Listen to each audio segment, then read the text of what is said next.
Alright, well, I'll try one more. This is a few things with peaks because I like peaks. I don't typically have cards chosen unless it's absolutely necessary. More often than not, that's the point is what happens to the card. It's not so much that you find the card. But anyway, so first things first, peak.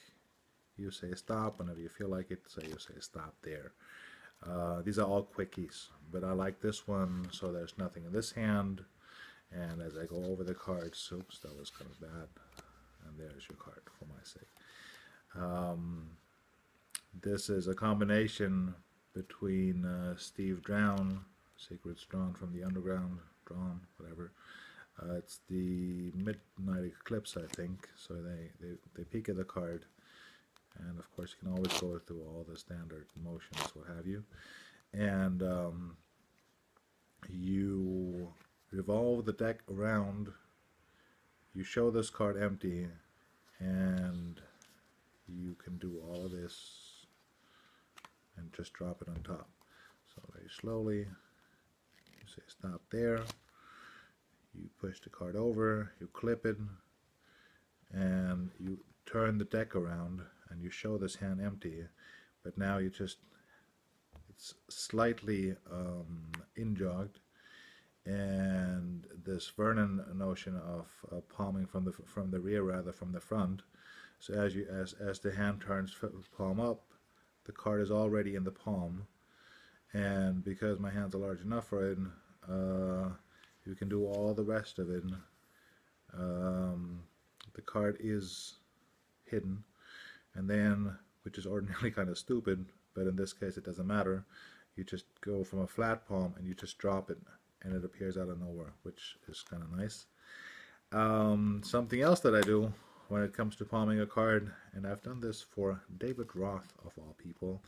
I used to wear a hat, but they stole my hat in Naples, so I don't have a hat currently. Nevertheless, I do this sometimes.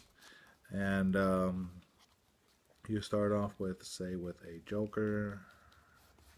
You have the joker on top, and they say stop whenever they want to. Doesn't matter if you see the card or not. And you say, well, I know one thing about your card. It's not the joker. Oops, that was bad. Uh, but let me put I can eliminate one card and put it in my hat, or I put it in your hat, you put it on your head, or whatever you want to do. And of course, this card changes into whatever card they picked at. And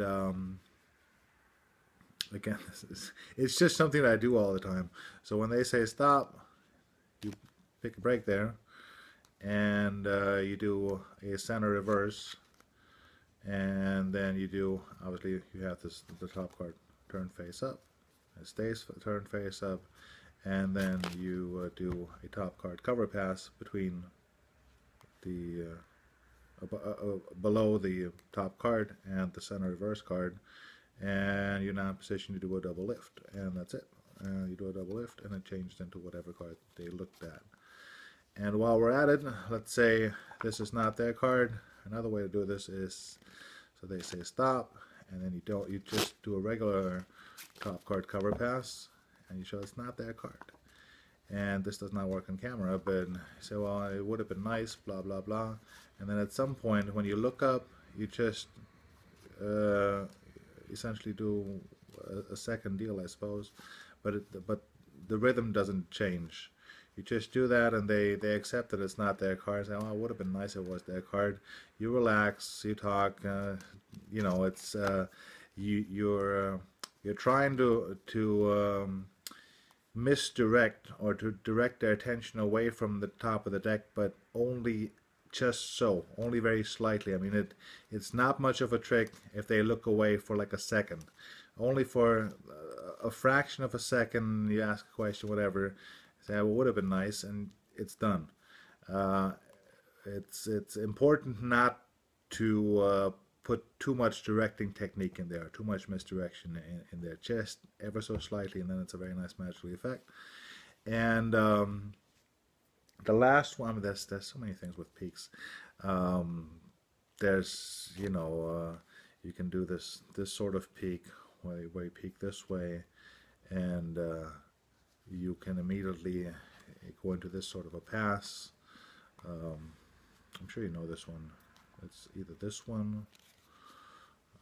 I forgot what they're called. One is called free turn pass, I think, and the other one is called.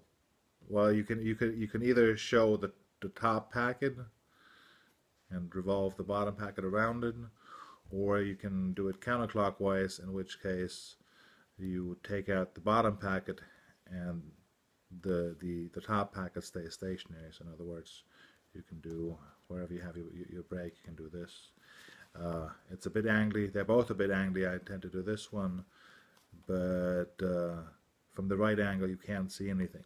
Anyway, the last one I was going to show you, I like this one a lot because it has a lot of possibilities depending on where you're going to go with this. So you have a card peeked at, and once again you do a center reverse, and at this point you can do whatever you want with it. It's very free, it's very open. You can peek the card because you reversed it, and it's in this position. And you can do either, you can do this. I've done this a million times, I showed you this before. But you can also, from this position, you can go into whichever diagonal palm shift you want to, even though there's no point for this. I don't typically do that. But you can, more importantly, you can go into the Arthur Findlay diagonal palm shift, and you can just set the deck down, and there's your card. Or any number of palms, but let's go with this one. The way I usually, I've done this once, and I realized that it's too strong to just reveal and say, you know, just think of your card and name it over and over again in your head, and then you name you name their card, and they tend to look away. They you know, I've had one girl run away from the table because I named her a card that she was thinking of, and when she came back, of course, the card was laying there, but that was a non-effect because I could have just, you know, looked through the cards and taken it out at that point. So you got to kind of make sure that their attention stays with you. So point being is, once you have the card palmed, or you've peeked it, or you palm it however you palm it, and then you just set down the deck, and you move back a little, and you look back on it, and the card appears without you touching it. It's not a visual effect, it's more a perception type of effect, because they look up at you, you talk to them, you show both hands, and then you look back down. It's like when Tommy Wonder, when he used to lay an egg, or who laid the egg. You're just not paying attention, but when you look back, there's the card, appears out of nowhere. Just a few thoughts about peaks, and so it's another one. You could talk about this forever. But okay, so that's it.